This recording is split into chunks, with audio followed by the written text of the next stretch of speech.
From JBS Studios in Greater New York, this is the JBS News Update with Teisha Bader. I'm Teisha Bader with the JBS News Update for Tuesday, December the 1st, 2020. A business delegation from Bahrain landed in Israel today, the second ministerial group from the kingdom to the Jewish state in 2 weeks. The 40-member delegation is led by Bahraini Minister of Industry, Commerce and Tourism, Zayed Al-Zayani, who is set to meet with Israeli Prime Minister Benjamin Netanyahu and with Foreign Minister Gabi Ashkenazi, among others, tomorrow, Wednesday.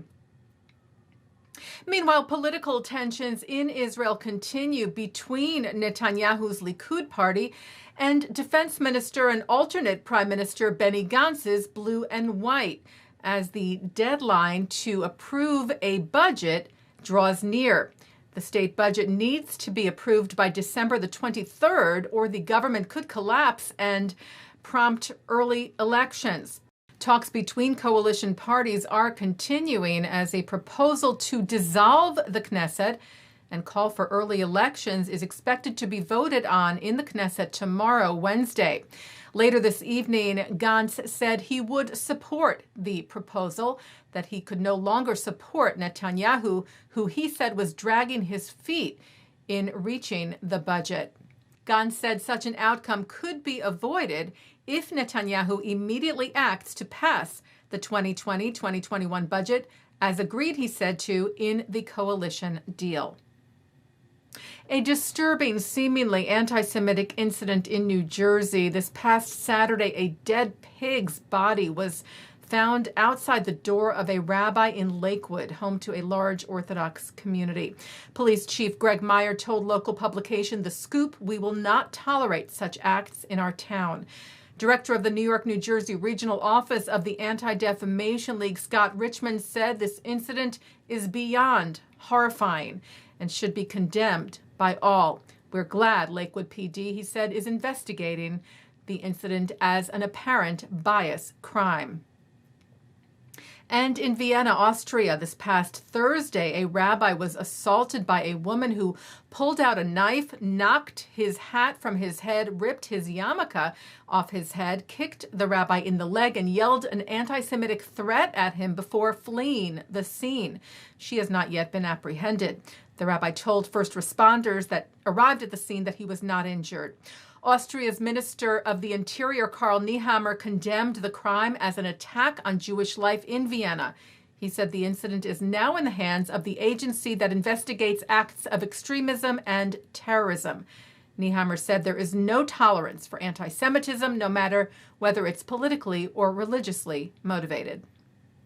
Well, Slovenia is the latest country to designate Hezbollah in its entirety as a terrorist organization, with no distinction between the group's so-called political and military wings, a differentiation which the EU maintains and allows the terror group to still operate in many parts of Europe.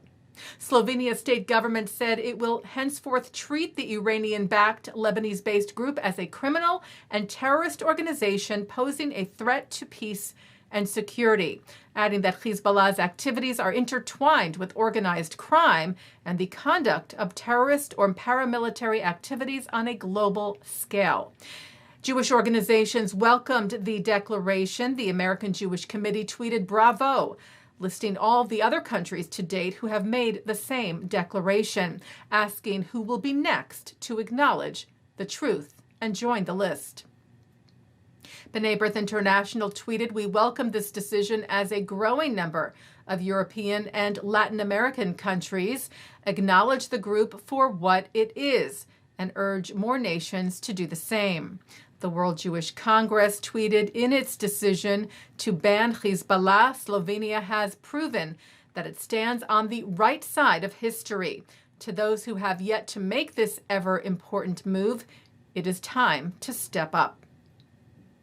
An Israeli woman was elected to serve on the United Nations Committee on the Rights of Persons with Disabilities.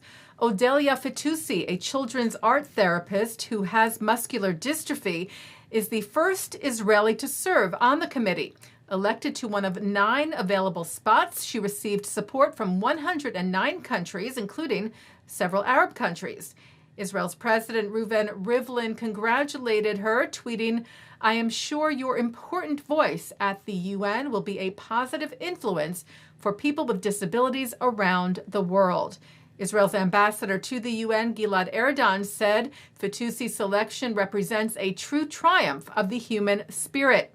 He said in a statement, Israel's extensive experience in the field of rights for people with disabilities will contribute greatly to the committee's activities and will have a positive influence on the lives of many around the world. Fitoussi, who met with more than 100 diplomats from around the globe before being named to the committee, said, "I feel privileged to be a member of the CRPD, the place where Israel was a partner in creating a new language for people with disabilities, a language of rights, of pride in who you are, in our uniqueness as people with disabilities who enrich society with all the good we have built."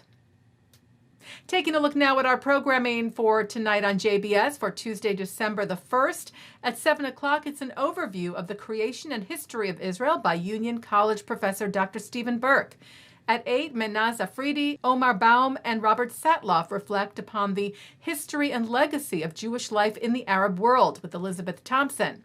At 9, Mark Golub sits down with Juliana Mayo, author of the historical novel City of the Sun, which talks about her being expelled from Egypt and later reconnecting with her Egyptian Jewish roots.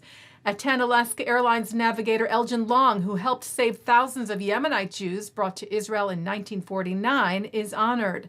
And coming up next, it's the ILTV's Insider. And that's the JBS News Update for Tuesday, December the 1st, 2020. I'm Teisha Bader. Stay healthy, stay well.